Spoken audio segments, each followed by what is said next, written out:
Hey guys, it's Alex. And Kayla. And we're married, not related, definitely codependent. But in a cute way. And we're so excited to be back. I'm so happy every time I get that right. We're here. We're queer. Our dog looks like a baby deer. These are the songs we sing in our household. But I know it's your turn to lead. It is. Don't even look at the iPad yet because I just have to say something first. Okay. I got the best DM. Well, I was on our podcast Instagram, but I manage that because you are media illiterate when it comes to, social media. Social media, yes. Whatever. And I got a DM from somebody. It was when we hit 4,000 followers and I had posted like, thank you, we love you, yay. And someone responded and she was like, and I forgot to write down her name and now I can't find it in the sea of DMs. So I'm really sorry, but you're going to know who you are. And she's like, I was subscriber 141. On YouTube? I'm assuming she meant YouTube. She's like, I was subscriber 141 and I can't wait for you guys to blow up. Remember me. Like, remember me when you guys blow up. And it was That's so cute. And so I just wanted to shout that person out because it made my day, my week, my life, my purpose for being here. That's so cute. And yeah, so if you guys want to send us cute little messages like that, just know that we love it. Thank you. Oh, I love that. Okay, cool. Well, it is my turn to lead. Mm-hmm. And we're going to be talking about whether you would splurge on this item or if you would pass on it and therefore save your money. Okay. Because today we're going to be talking about money. Money, honey. That's right. Money, honey. I'm in finance, so I like to talk about this is money. your language. Yes, my love language is finances. Okay, honey. Are you one of those people who's going to spend like $350 on a Dyson hairdryer? You know this. What do you think? Well, I think no. Because how many times have you seen me do my hair since we've been together? Hence, like twice. Hence the greasy braid on my head right now. Yeah. Although I did get inspired to get I was thinking about the Dyson, the hair wrap, not the hair dryer, the one that like curls it and does all this stuff. Oh, yes. And then I did a little research and found I don't know if it's considered a knockoff, but like a dupe version of it that was way cheaper. Use it once. I used it like 3 times. And I'm still happy that I have it because it's like, what if I, have to look fancy for something? It's there. And it's just one device, but I think it was like 150. So 350 save. Okay, cool. What about like a really fancy facial at some fancy spa, like a $300 facial? Easy. Spend. You're spending that money all day long. I'm saying like anything related to skincare, massages, spas, all of our money is blown. It's the massage part. It feels so good. Like, I don't care if you're rubbing salmon semen on my face. I'm down. Put the steamer on. Get in the jaw. Yes. But the salmon semen, does it actually do anything? It just seems like some weird gimmick. I don't care. That's what I'm saying. Don't care. Because I feel great after. And then my stress level goes down and I'm glowing. Okay. Are you one of those people who would spend $150 on a luxury white t-shirt? They call it like quiet luxury. They call it quiet. That's what the people call it. I don't know. Welcome to the 2020s, honey. No, I would not. Okay. I would save. I think maximum on a shirt, I think I've spent like just a regular t-shirt. The Made the Label ones, those are like $65 or something stupid. Yeah, those are too expensive. They're too expensive and they kind of stretch out. I do love that brand, but not for a tee. No. What about expensive dinners? Give me a price point. Like talking like, I remember going out in San Francisco all the time, spend $200+ on a dinner. Yeah. It's a little harder to do that now because we don't drink.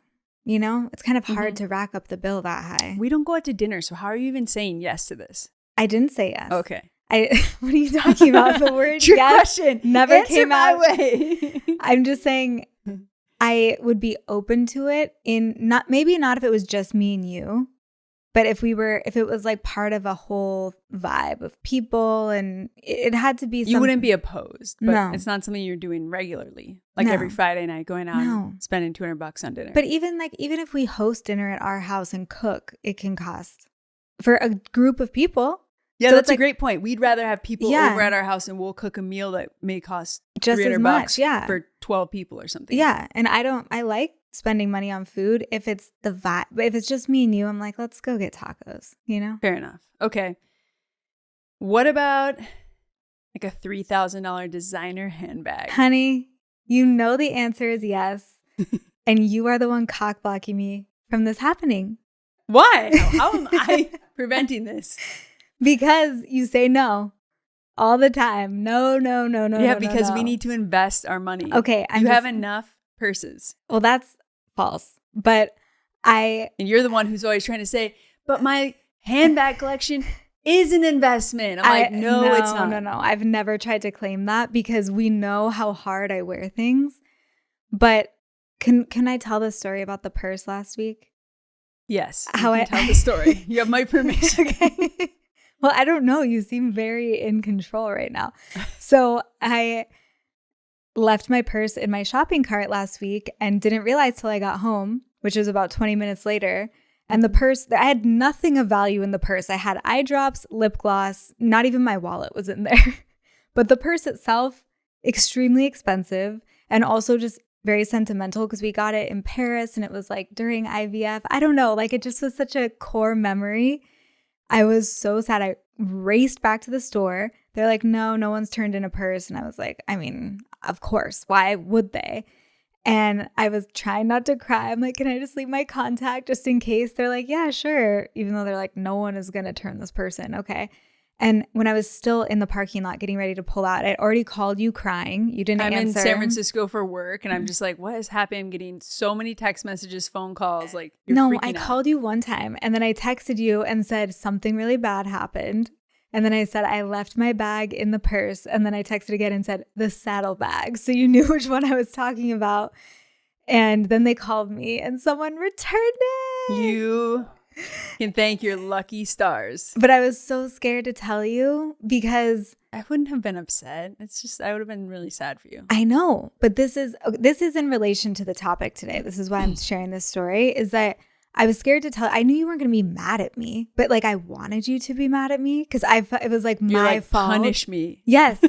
But instead, I knew you would be like, oh, now I'm just going to buy her that bag again for Christmas. And I didn't want you to do that because we are spending a shitload of money on surrogacy right now. And we don't have that, you know. We don't have wiggle room right now in our budget. But you would do it because you would just hate that I was sad. Yes, I would. And I would be like, no, but at the same time, thank you. And I wouldn't refuse the gift, you know? Even though it's our money. And then you admitted it when we were telling one of our friends. Yes, I was going to buy you one. You were for like, Christmas. yeah, you just already felt so bad for me. We've never bought each other Christmas presents before. Because I knew how much you loved that bag. I know. This side story is going way too long, honey. I'm just saying, punish me. I won't punish you. Okay. I mean, anyways. All right. What about like spending a lot of money on some like fancy car lease every month? No. You know, I don't give a shit about cars. You love our RAV4. I love a RAV. My dream car is the hybrid RAV. Right now, we don't have a hybrid. Oh, I'll have to upgrade us to the hybrid RAV so you can achieve your dreams. Okay. What about like $200 for an energy healing session? Easy. Or any sort of, those astrology, types of body work, no problem. Yeah. Count me in. Out the door. That's kind of a deal, honestly. Yeah. And what about like your $7 cotton sweaters from Gap? Will I splurge? Yeah, will you splurge on them? Like the one I'm wearing right now? Yeah. Duh. Okay. All day, every day. And last one, what about like gear? Like what about like e-bikes, surfboards, gear? Like are you a gear person? Stop saying gear. Are you a gearhead? That's what people say, right? I don't like the way that sounds. Do I look like a gearhead? No, it's so funny. Like I feel like if anything like that, you'll just buy it used. If you need a new surfboard or something, you'll get it used for super cheap. Why not? Especially if you don't know if you're even gonna like it yet. That's how I always was with cars before you. I was like, I just want it to be safe enough to drive me around and have good gas mileage. And I'm good. I've actually, until I met you, never had a car that had working air conditioning because we could always drive with the windows down. And it was like, that feels like a waste of money to fix the AC. So now we know what you care about. You care about spas. Yeah. Handbags. I want to feel good and be dripping leather. Anything like healing. Yes. massages, energy healing stuff, anything like that you're into. And I would always spend money to get more animals. I will just say. That's another thing. Fair enough. Okay. Yeah. Well, that was fun. It's for you. Okay. So we asked you guys if you had any questions for us. I forget which episode, but we had kind of mentioned something about money, and then some people were like, yes, go deeper into this. So we asked you on the pod Instagram. I asked on my personal Instagram to send in questions and also some stories, little fun stories that you guys have about money and your love life. Doesn't have to be a marriage, just any kind of relationship. Are there spicy ones in there? They're funny. Did you read them before? I did, yeah. Okay. So cute. Okay, so this is the first question. My girlfriend makes triple what I make, and she keeps calling our vacations her treat. Should I be grateful, or is that a power imbalance? What do you think? You're the power lesbian. You decide. Well, they're not married yet. Correct. So it's like, it is her money. It's not like they're married and now it's kind of like one pool of money. Yeah. So I kind of feel like, yeah, why can't she say that? It's my treat. I want to take you on vacation. No, she's not asking if she can't. She said, should I be grateful, or is it a power imbalance? I think just like enjoy it. I think it depends on so many other things happening in the relationship. You know, it's like if you're also seeing these other signs of her trying to like isolate and control you, yeah, then maybe a power different. Imbalance. If there's like a big age gap as well, or even like the baby gay gap between experienced gay, these can all. Yeah, if I had a great relationship, but I'm dating someone who's some multimillionaire and they want to take me on vacation, they're like, my treat. I'm like, hell yeah. Like I'm gonna enjoy it. Kind of. We've talked about this the other day. Remember when I don't know. It came up and I said something. I don't know if it was because we were watching. I don't know how it came up, but I said something like, yeah, but if I think it was from the ultimatum, from when AJ was saying, you know, she felt like whatever her name, I don't remember everyone's name. She kind of didn't feel like she was making enough and wasn't enough. And I was like, I feel like you would feel that way if we were together and I was way more successful than you when we met. And you were like, yeah, probably. And I was like, you know, but what about even now? We've been together for 6 years.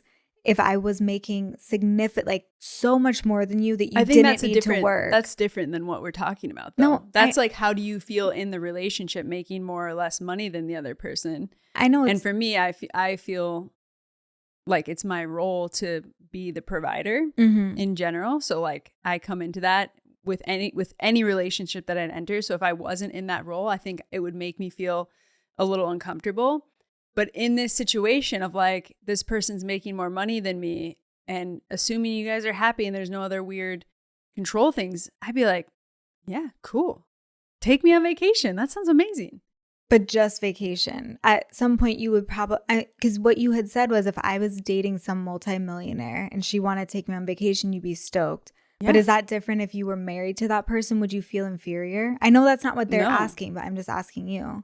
I'm saying, I think it's a different question is all I'm saying. Is like, how I feel in my role is different than like, I don't know how to answer it differently. Yeah, I know it's a different question. I'm going off on a different part of the conversation is all I'm saying. Okay. So anyways, I made way less than you when we first got together. Yeah. And we were obviously not married when we first got together. And I also hadn't been living in the States for a long time. Where I was living was way lower cost of living. So you were definitely paying for more. And we didn't have a split of like percent. It was never clear. It was just kind of like you paid for rent. And then I would also pay for other, you know, help to furnish the house and groceries. But we didn't say like, oh, this week you pay for this. It wasn't this like clear split. And yeah, it was hard for me the first year that we were together because we hadn't merged finances. We weren't married or anything.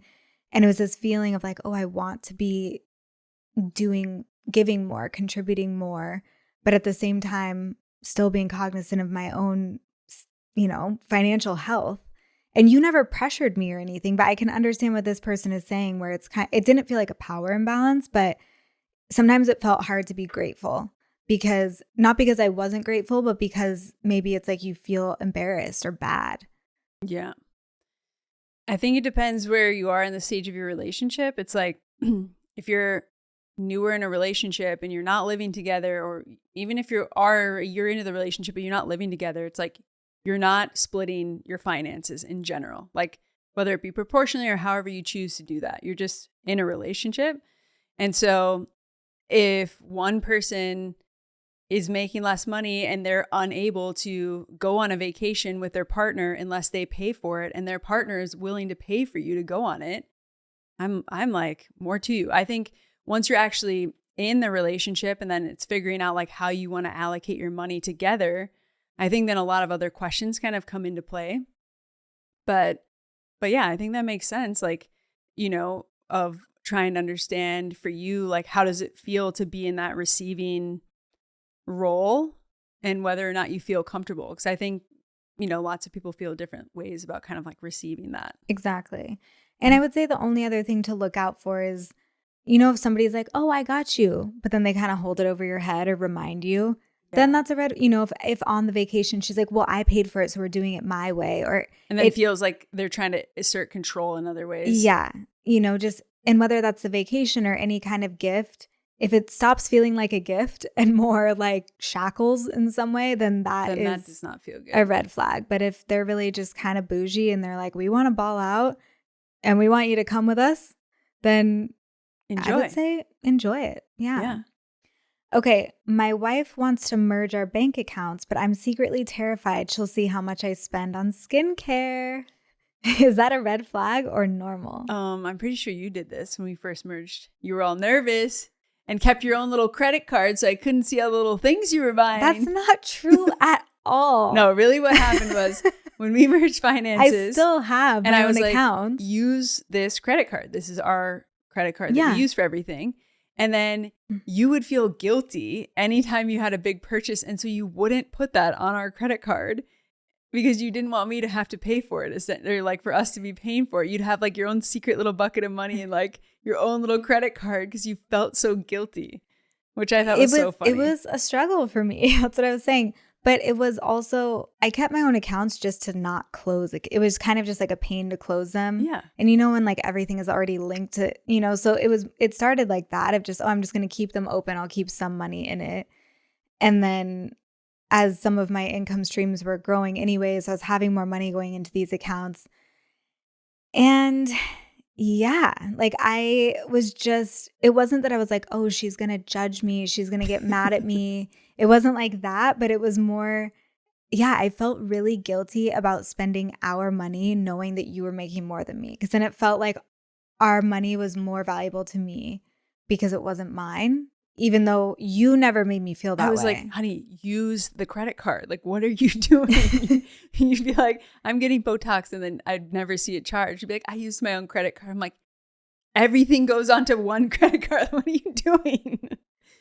Yeah, but on the other hand, you also, because you have just one revenue stream, you know, you have a salary, and kind of within that, some other ones where you have equity and, like some other things there, but you're like, I don't really have that option. Whereas like I can just start this kind of side hustle of like selling stuff on Poshmark or whatever, these random side things that I do. To bring in extra money. To just be like, oh, I'm just going to, now I have this extra money. And you're like, I can't really do that. So you also felt, because then you said this to me once, because you would kind of see me feeling guilty about it.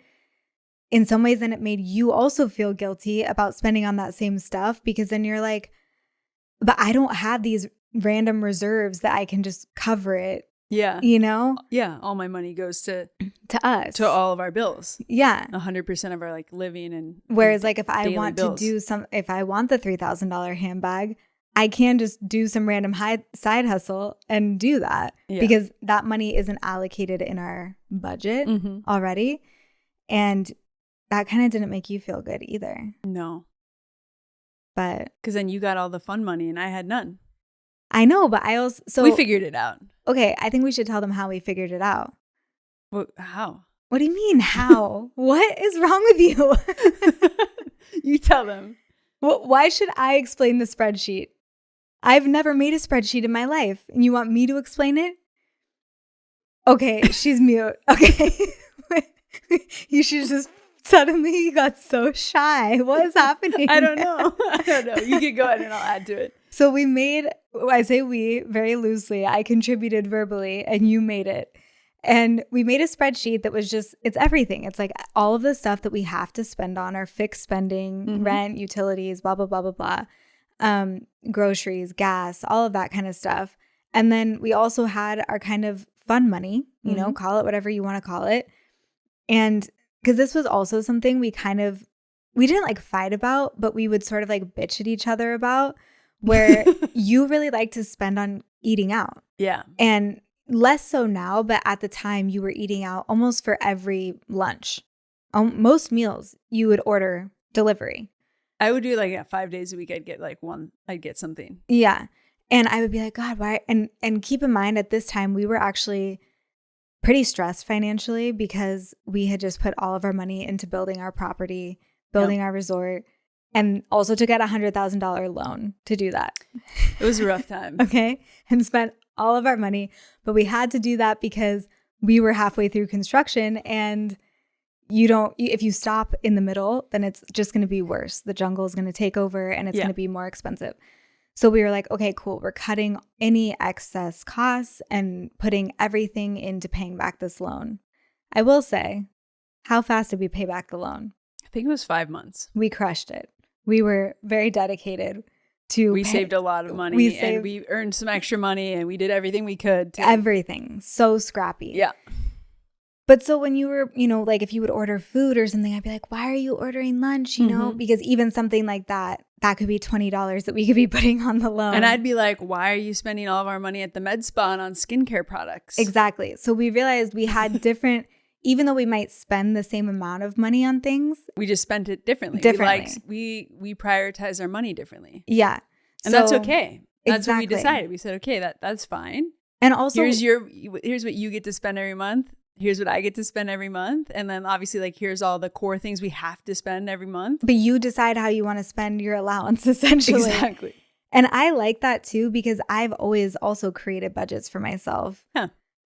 I need to know the number. Otherwise it's just going to feel endless. And because you were more in control of the nitty gritty of our money once we merged, I was like, just tell me how much I can spend on facials or whatever so that I don't go over. Otherwise I'm going to keep putting it on my card or, but if you say this is how much you could spend every month, go nuts. You decide what you want to spend that on. Yes. Then you're guilt-free spending. Exactly. So yeah, it's like we really wanted to understand what are our goals? We have savings and investing goals every month. And then we understand like what is the budget of the money we have to spend to live and to exist, our groceries, everything, car payment, whatever we have. And then we each get a bucket of money that we can spend our money however we want to, whether it's on restaurants or going to a show or going to the med spa, buying clothes, whatever you want. And that was the other thing is you used to buy way more clothes than I did. And I'd be like, why did you buy another sweatshirt?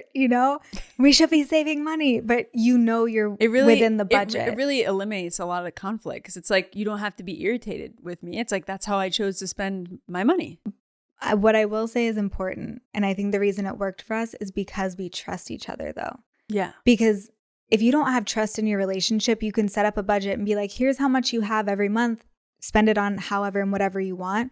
But if that person is sneaky or if there's a broken trust there for whatever reason, whether it's financial or otherwise, you might still want to like track them or, that never happened with us. It was just like, oh, thank God, we don't have to talk about this anymore. Okay, I'll keep track of it. We both know. We're both flexible when it's like, hey, maybe, we have to pay for some flights or something. We're choosing to have, some larger dollar amounts and we need to figure out how we're going to fund it. Sometimes we'll say, yeah, that budget that we have, we're cutting back for the next couple months. Yeah. Because we need to pay off these flights or whatever we need to do. And we get on the same page. Yeah. Yeah. And that is something that I will say just in general. It's like we talk about money a lot. It is not a constant conversation in this burdensome way, but where, even recently, it's like you've had some family stuff come up. all of a sudden we're going there for Thanksgiving now. We didn't have a plan to do that. Same thing. Like this is an extra cost, an Airbnb, the flights, it's a very expensive time to travel. So we're like, okay, cool. How does this shift things? Are we going to invest a little bit less? Are we going to pull from here? And like we talk about it and both decide before just doing whatever we want to do. Yeah. Which I think is so important. Okay. So did we answer their question? So they said that they were terrified for them to see how much they spend on skincare. Is it a red flag or normal? I think it's normal. I think normal. When you merge finances, it's like it's scary. It's very vulnerable to then be like, here's everything about me and how I spend my money. Like I think that's vulnerable. It is. For I sure. just had this flash of you being like, I need to buy new underwear. And you looked like so sad. I'm like, okay. Why? I feel like you're confessing some dark secret to me. Like, go buy your underwear. I don't know why. It definitely feels vulnerable. Like if all of your spending habits were exposed to the public and put on the internet, I think some people would definitely feel embarrassed. Like, oh my God, like, spend way too much on clothes or whatever it is. Yeah. So it's normal, but I would say the way to combat it is just really open communication. Okay, so next question. We moved in together and had our first fight about groceries. Do we split 50-50 or do we factor in who earns more? Classic. Yeah, it's classic. What do you think, honey? I mean, different methods work for different people. Personally, I think, when you're thinking about the budget and how you're going to allocate your money, I think it is the most fair to do things proportionally to your income. Yeah. So that it's not burdening, the person who's earning less, in a more significant way. I agree. I mean, if we're talking a difference of a really small amount of money, like if you don't make the exact same salary, but it's relatively close, sure, maybe then still keep it 50-50. But if there's a pretty big difference, yeah, I don't understand why you wouldn't, personally. Yeah, I agree. So I guess to fully answer the question, we don't know how much either of you earn or what the difference is. So I would say only split 50-50 if you earn the same or pretty close to it. Yeah, definitely.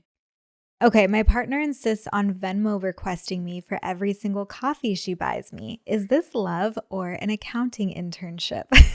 Oh. The Venmo people who are like really feel like they have to get exactly what they're owed. I don't know. Like, I get it, but I've never had that in a relationship. No, I've had really. that with some friends and stuff where it's like a $4 Venmo request. You're like, okay. Cool. Yeah. Yeah, I don't know. I think that it can make your partner feel not great. Right. But I also understand like wanting to split costs like fairly or evenly. But I think just like know that if you're receiving the coffee, but you're also doing small things for your partner, buying them small things or whatever it is, contributing the household in other ways. That it's equal. Let's just trust that it's equal and not feel like we have to go like point for point. That's what I was going to say. It feels more like a trust thing because it's like either a trust or kind of, again, fear. Because what if they are hurting more financially than you know? Maybe you don't know, especially if you're just dating, you might not fully know the scope of their finances yet. So maybe they need those $4, you know? Maybe they feel embarrassed to Venmo request you, but they need to do that. For sure. I would say it starts with the conversation and open communication and letting them feel kind of like safe enough to talk to you about that. And then if it's just this habit or that, I mean. Also, was it meant to be a present? Like, is she buying you a coffee to be like, here, I got you a coffee and then Venmo you? By the way. Like, I really don't like that. That's true. Because then it's like, well, then just don't buy me the coffee because maybe I didn't even want it to begin with. And now I just got a $4 Venmo request. Yeah, that's very true. Because they do say for every coffee she buys me. So it's like, what if you're like, I don't even like coffee? What is this? So I would say maybe have a conversation just in general of like, hey, even if you just say like, hey, I've never had this kind of exchange in a relationship before. Totally understand if you do need that. I'm happy to give you the $4. Yeah, I think the open communication is key. And also, like maybe limit it to this number of coffees, or trust that I'm going to, it is this even exchange happening. Like, hey, I buy you lunch every now and again. It all evens out in the mix. If it's really not though, then I totally understand, that person feeling like, I want the expenses to feel even. But what they may not realize is that like all the Venmo requests might feel like on the receiving end may not feel great. So come up with a solution that works for the two of you that limits all the Venmo requests. Yeah, I would agree with that. And also, we don't know the person, like maybe the person writing in doesn't evenly pay. Maybe this is a wake-up call and they're like, pay me back, bitch. Like, come on. It could be. So maybe you look just back, talk about it, but also be honest with yourself and be like, okay, wait, maybe they really do kind of pay every time. Yeah, I do need to be better about that, and come up with some kind of system, some sort of rhythm. Okay, I'm in a queer thruple and money has gotten so complicated, I feel like we need a CFO. Any tips? I don't know what that means. Well, you are basically a CFO, so. But you're not giving us a lot to go on, like what is the problem?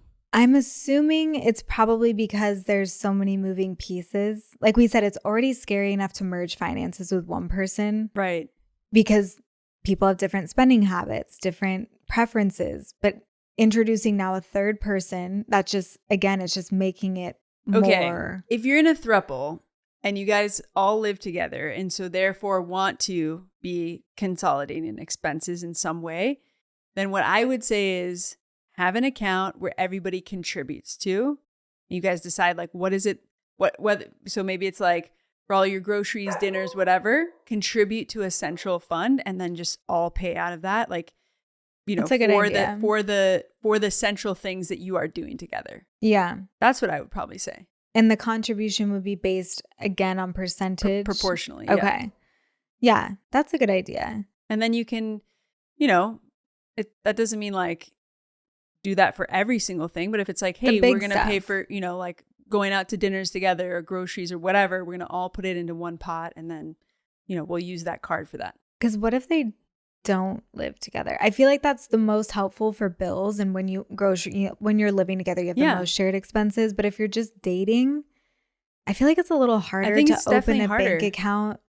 It has to be that same thing where you're trusting one person gets the dinner this time, the next time. Then if you're not in a place where you want, like, because I could say, well, you could say, well, we are going to, as a couple, spend about $400 a month or something for us to go out to dinner and do activities, whatever it is, go to lunches, get coffees. We could all contribute and then we kind of use the funds for that purpose. Yeah. Or if you're not ready to do that, then I would just say split it 3 ways every time you go out. Yeah. There's something like unsexy about splitting it sometimes. You know what I mean? I understand the purpose of it, but I get where you're like, meh, I don't know. It feels some type of way. But I do like the idea of like, this is our budget for the month. If you're dating and not living together, probably don't open a bank account. That's too much for not being on that level of a relationship yet. But you can still decide, or you could say we have a date night X number of times per week. And, when it's this person's date night, they're covering it. So maybe sometimes they cook, maybe sometimes they go out. You can kind of decide what your budget is for your little event that you're putting on. Yeah. I don't know. Yeah, you could do that. Or you could just be like, okay, yeah, every time we hang out once a week, we have a $100 budget as a throuple. We're going to Venmo to the person who's organizing the budget, and then they can choose to spend it however they want to, whether it's a meal or something else. Yeah. Yeah, I like that.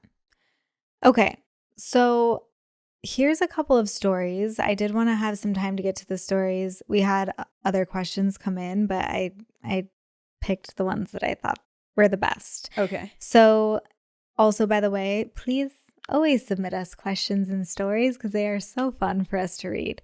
Okay, so story number 1. When my wife and I got engaged, she casually mentioned she had student loans. Turns out a little debt was actually $80,000. I found out when the collector called, okay, this is crazy, our shared landline. that's the craziest part of the story. You have a landline? I love her, but I feel betrayed. Is it fair to keep financial secrets until marriage? Ooh. Yeah. This is so common. I find that to be a form of cheating. It's a financial betrayal. cheating. Yeah. It is a betrayal. But this is so common.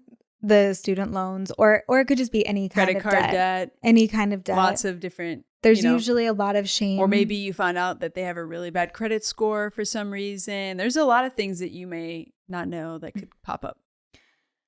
I don't think this situation is the financial cheating that you're talking about, because what they said is she casually mentioned she had student loans. Mm-hmm. So what turned out as a little debt was actually 80 grand, but maybe to that person, they don't see 80 grand as a lot. For like, maybe maybe she wasn't trying to downplay it. That was just genuinely, she doesn't see it as a big deal because everyone around her, maybe that's the norm. I just think if you're going to get married, then you're most likely, you are merging finances, whether or not you actually merge them into the same bank account. Because if you get married now, and you don't have a prenup, everything is 50-50. And so take on their debt. You're taking on any assets they have, and you're taking on all the debt that they have. Mm-hmm. And so my recommendation for anyone who's getting married is like, before getting to that point, is that you should really have an honest discussion around for sure what your financial situation is in terms of like the real assets that you have and the real debt that you have, and how you're approaching taking care of those things. Yeah, because they said that this happened when they got engaged, so they were already engaged, and she said, "I love her, but I feel betrayed."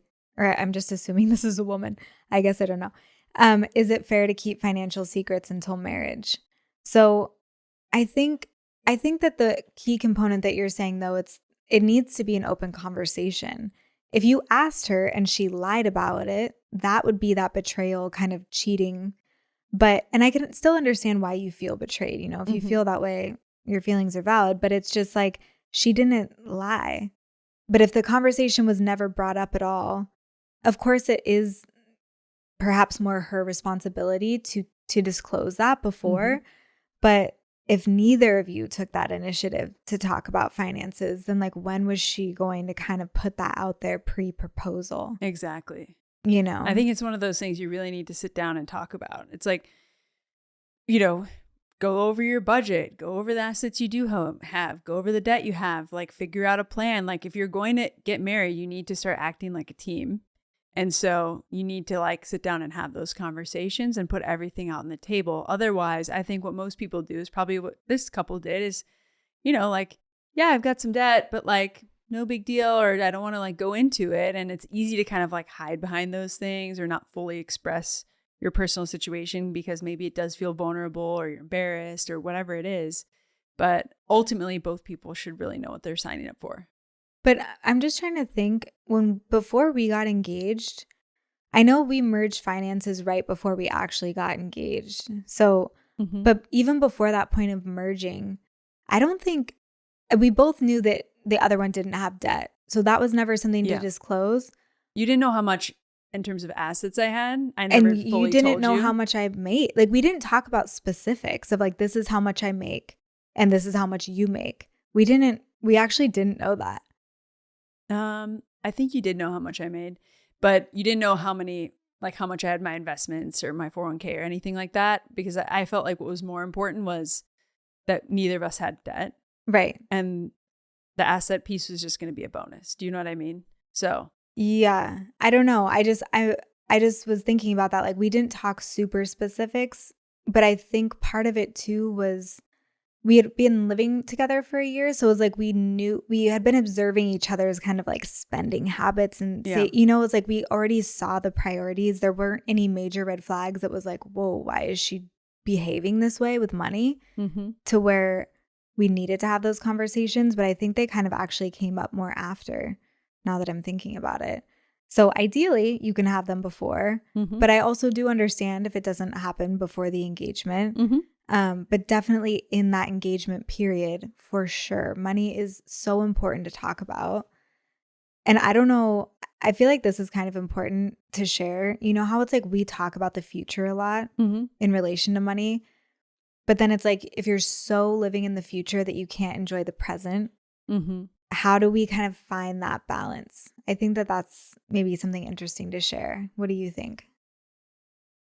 Yeah, I think it's really good to know where you're going because first off, the more that you can do when you're young, in your 20s and 30s, to invest, the better you're going to be set up for the long term because of compounding growth. So it's really, really important to know what your retirement goals are and how you're going to get there, and make sure you have a plan around investing to get there. And this will all make sense in a second, but if you don't know exactly how to approach that, there's some really awesome free tools out there. Like I love Dave Ramsey's retirement calculator. Helps you understand like how much do you spend today and what your income is and how much you might need in the future, and therefore like how much you should be saving. And I will say, as somebody who doesn't, before you really knew anything about this stuff, it is also super user friendly. Yeah, it will be like, this is how much you should be saving each month. Plug this number in, and you're like, okay, this is how much it's really easy. It's super easy. And so it's really important to know where you're going first and foremost, so that you understand every month, like, what do I need to be doing? The priorities too. And once you understand where you're going and you've made a plan and a budget and you have, investing priorities and you're achieving those on a monthly basis, maybe it's $200, whatever it is every month that you're going to put aside for your retirement, then, the rest becomes how you enjoy the present. Yeah. And I think that really becomes a question of like how you allocate your budget to enjoy your life now. Yeah. I think it's important to prioritize both. Yes. And there were periods, for instance, when we talked about the $100,000 loan that we had, we weren't investing at that time because our priority was just paying back the loan as much as possible. But other times, every other time when we don't have that debt hanging over our head, our investment money feels just as important as like our rent, that much of a non-negotiable, where it's just, that's part of our fixed cost, kind of no matter what. There is some wiggle room there if we have, real emergencies come up or whatever, fine. But that's the level that we prioritize it. And then from there, we're not doing it so much to break our backs and like, okay, now we can't eat out, we can't do anything because we're putting everything in investments. We still have the fun money as well. You have to have the fun money. You have to. Otherwise, I feel like it almost becomes like a binge purge cycle, the same with eating, where it's like if you're so restricted and you're restricting yourself from ever having the fun money, then you're going to binge it all on some maybe crazy, useless stuff that's not super helpful. So it's like having that balance is super important. It is. And I think one of the things that usually I see people struggle with this is because a lot of times when you look at their budget and how they've allocated their money, something's out of proportion. For example, maybe their budget every month is $4,000, but they're spending $2,000 a month on rent. And so it's just like your ability to then have fun with the budget that you have is going to be really constricted because you're spending 50% of your income on living expenses. Yeah. If you could get that down to 25% and you're spending $1,000 on rent, your ability to then have fun on a monthly basis really changes. And so it really comes down to what your priorities are. Some people would rather spend a lot more money on their housing costs because they want their own place or, a nicer place to live, but just realize like that might impact your ability to then do the other things that you want to do. Yeah. And that's what it is to be in a relationship, is have those conversations and know that you won't always agree and then have to compromise. So fun. Okay. So when my wife got her bonus, she bought me a $1,200 suit for future date nights. Sweet, right? Except I don't even wear suits. I'm wondering if it was more about her than me. Ooh. Oh, interesting.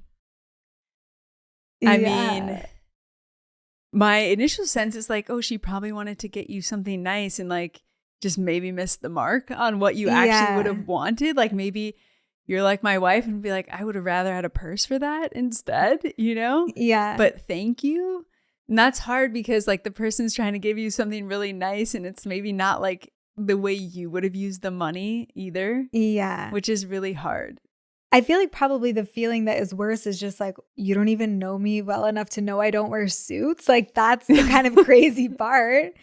But I mean, you know what it reminds me of is a few birthdays ago, the first time you ever did get me a nice bag.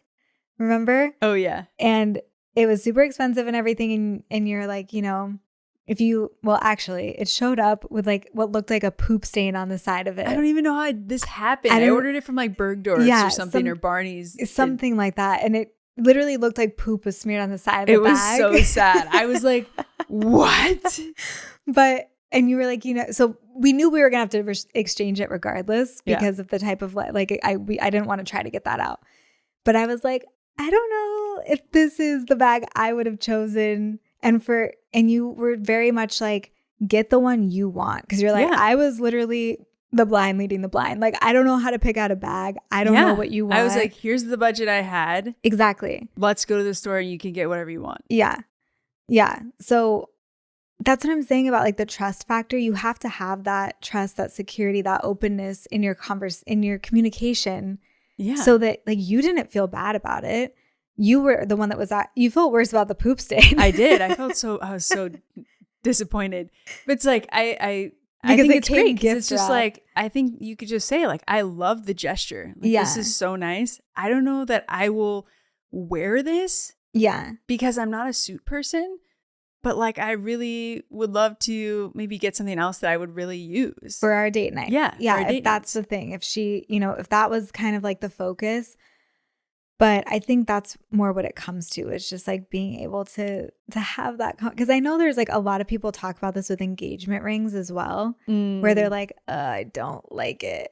And I'm all for like, if you're the one wearing it, you should get a say. I think if someone gives it to you and they're like, I have to wear this every day. To have something you don't even want to wear, and someone spent a lot of money on it. Exactly, I think the hard thing is you need to really give them that feedback before they do it, because they can't return it once you buy it. Well, not always. Sometimes it depends if it's custom. Yeah, but that was the same as the bag. I didn't tell you. I wasn't like, here's my Pinterest board of bags. And I didn't give you any direction. So you had no idea. I had no clue. That was so stressful. Don't do that to me. No idea. And I think that's why it was fine, where you're like, I hope this is good. And if it's not, totally get it. And also, by the way, what I ended up doing was getting one new bag and then one used one for the same price as the one. You're always looking for a deal. I'm always looking to sweeten the deal. And you were like, okay, whatever. And same with the engagement ring, though. I just told you, I like this jeweler, but I didn't give you, all I said was, I don't want a diamond. That was it. Yeah. And you're like, great. Thanks for the feedback. I have no idea what to do. So I think it's partially that, is like giving the hints before, but then also if you're someone that's going to wear it, and if it is a lot of money, you know, whatever a lot means to you, then I think it's fair, because otherwise you're just going to collect dust in the closet. Yeah. And you're going to sell it for less than $1,200 anyways, because it goes down in value. Mm-hmm. So I think everyone wins if you're honest. Okay. My girlfriend and I moved in together after 2 months. Classic. The moving truck cost $150, and the IKEA trip after was about $2,300. Ouch. She calls it investing in our future, but I call it her weakness for rattan lamps. Amazing. Okay. So I guess it sounds like you obviously have a difference in opinion on what to spend on. Yeah, I mean, it seems like it. My hope is that you guys had agreed before you went into the IKEA on how much you guys felt comfortable in investing in your new place together. Because that's like a big thing. It's like, hey, we now decided to move in together. That of course there's going to be moving expenses and furnishing expenses. But like the most important thing is like, did you agree on how much you felt comfortable spending? What were the things you really needed? Yeah. And, you know, hopefully you didn't blow your whole budget on rattan lamps.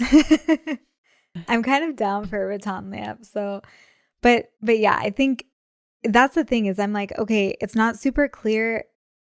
Obviously they split the truck, but it's not super clear. Was it that she bought it and then was like, okay, give me half, without the conversation before? Yeah, that's what I'm saying. I hope you agreed on what you guys felt comfortable spending and how you're going to spend the money. Yeah. That's the most important thing, is just having that conversation. Like, we know there's going to be things that come up. Maybe you guys didn't have a vacuum cleaner. Maybe there's, I don't know, you needed cutlery. Who knows? Maybe you need a coffee maker. But figuring out what that's going to look like so you can budget for it, and then, feel comfortable once you actually go into the store, what you actually really need. Yeah. So you're not overspending as well. Because I feel like there can obviously be many problems with U-hauling, even though we are not the best examples. But that is definitely one of them, that it's like, if you move so quickly that you aren't able to have deeper conversations about many things, but finances is a super important one, especially because even if you're not sharing an account, you are going to be sharing finances to a degree by splitting bills now. So, all of our U-haulers out there, or potential U-haulers, try to have the money talk first, and not just like, how much can we spend on rent? You need more than just your budget for that. Yeah. Because it is a learning curve once you move in with someone to see the different things they like. We love a U-hauler. Okay, let's do one more. Okay. Okay. So we eloped to keep things simple, but then we spent more on the cake than the flights. Every time my wife sees the photos, she says, worth it. But every time I see the credit card bill, I'm not so sure. How much was this cake? What? That's an expensive cake. Cakes are expensive. Wedding cakes. More than the cost of 2 airline tickets? Well, I have no idea where they were going. Like, how are you eating thousands of dollars worth of cake? First of all, I love the elopement. Right. I love people who are like, we're going to do our wedding the way we want to do it, in the way that, that, and forget all the expectations from our families and whatever. And we're going to choose to not spend a lot of money on a wedding. I love that. Do you? I do, yeah. Because I feel like you definitely wanted more of a wedding than I did. I got the wedding I wanted. Yeah, it was. Which was like intimate and small. We didn't spend a lot of money. We had our closest. Other than building the venue. Closest friends and family there. Other than that, but the actual wedding itself was not that expensive. Right. And it didn't feel like we were wasting a home down payment on one day. That was I've never been a wedding person. And so I was always like, we did get married in the courthouse first. And I was like, I'm good. Like, this is fine. This is great. And the wedding part was more important to you, where you're like, no, I want an actual wedding. And I was like, okay, we are capping. Can I just say how much we spent on our wedding? Yeah. 10 grand. Yeah. Which is pretty unreal. I think it's still a lot of money. I still think it's a lot of money. But anyone who has ever planned a wedding, that's like nothing. How is that how much did we spend on flowers? $36. $36. Because we got all the flowers from our garden. Because I was like, okay, if we're doing this, we are not going over this. And we might have even been a little, I don't remember exactly. We were $10,000. Yeah. But, and probably the most that we spent on was photography, videography, like flying people in. I also got hair and makeup because I was like, if I'm going to do this, I'm going to do this. And yeah, but it was, that was something we had to compromise on, where I didn't really want a wedding at all. And you did. And so I was like, okay, well then we're doing it very minimally, So I get this, but again, should have talked about it before.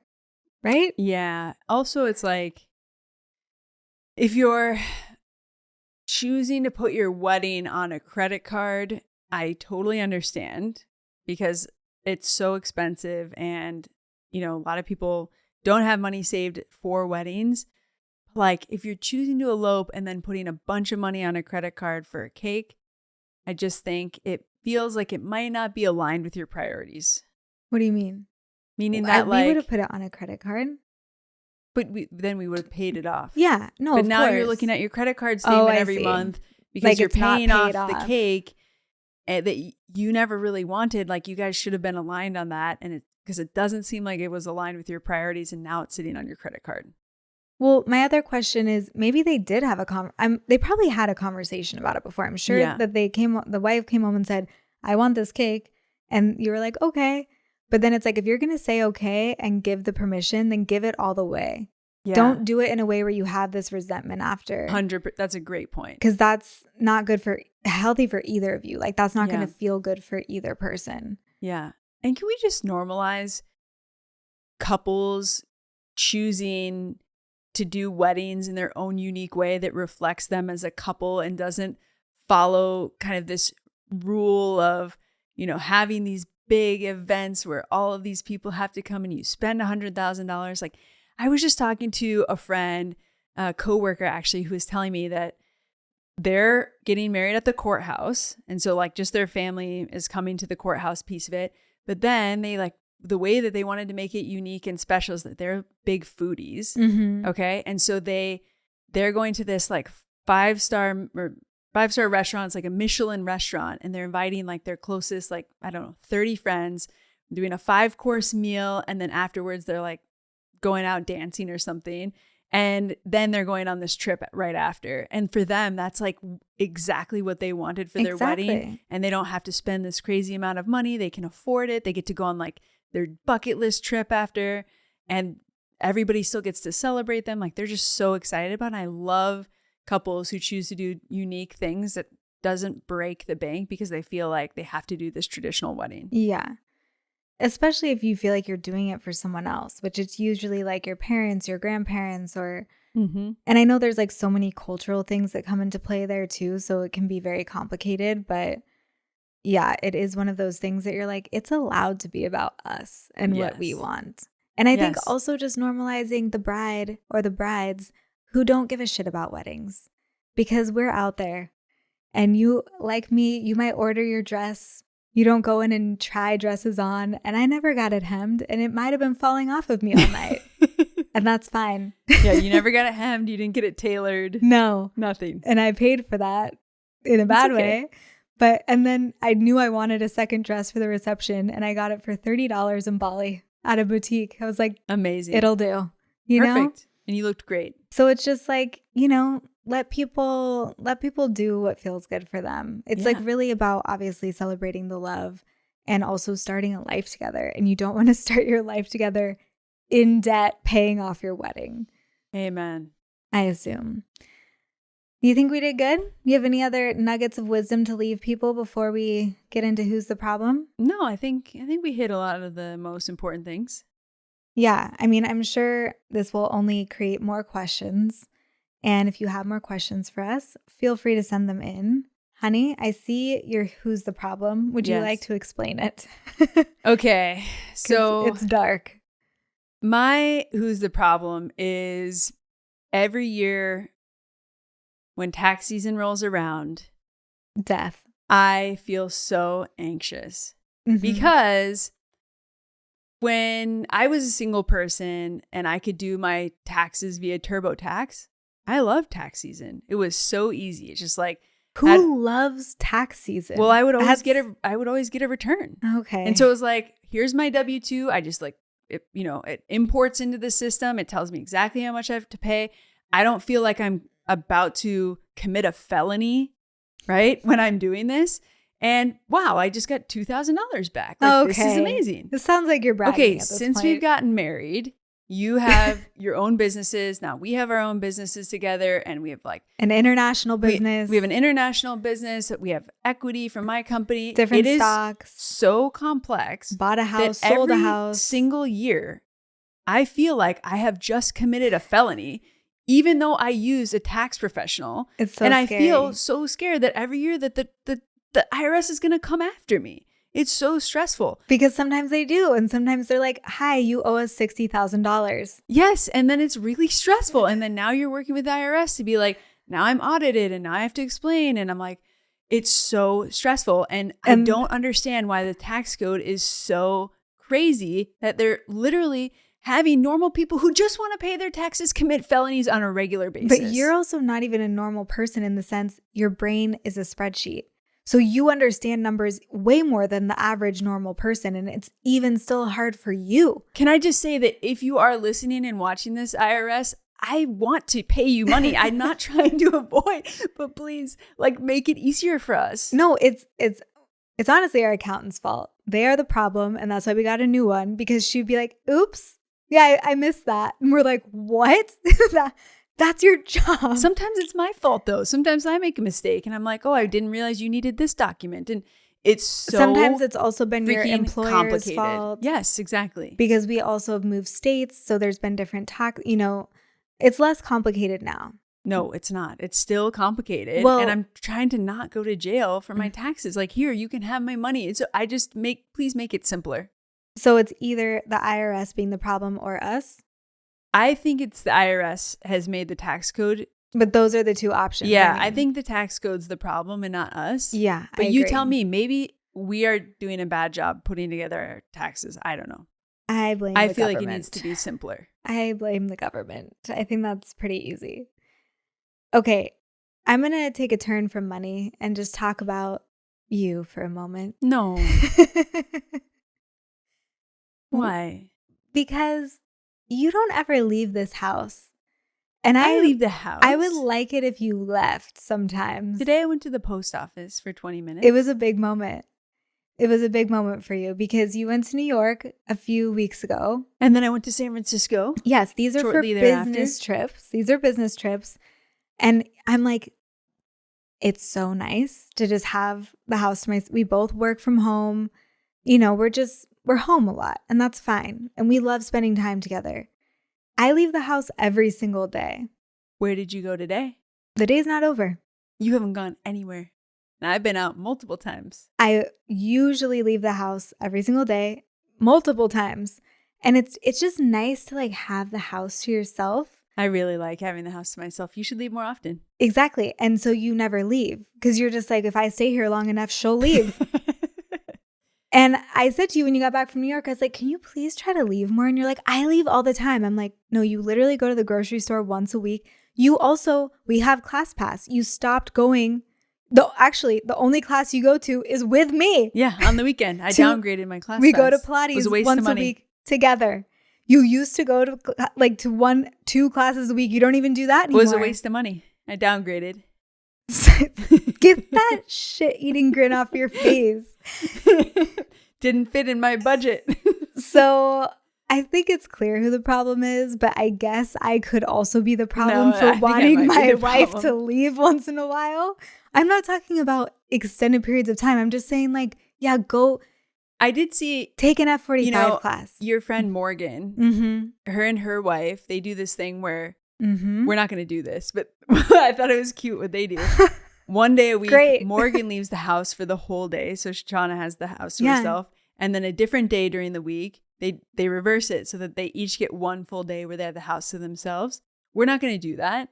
But I thought that was a cute idea. But you're just going to dangle the carrot and say, isn't this such a good idea? I'm never going to do that for you, though. Yeah, it's great. Okay, I think the people will speak. You are the problem. It is clear. I will let you know if she leaves more often. Okay? Well, that's all we wrote for this week, folks. We love you guys. See you next week. See you next week. Bye.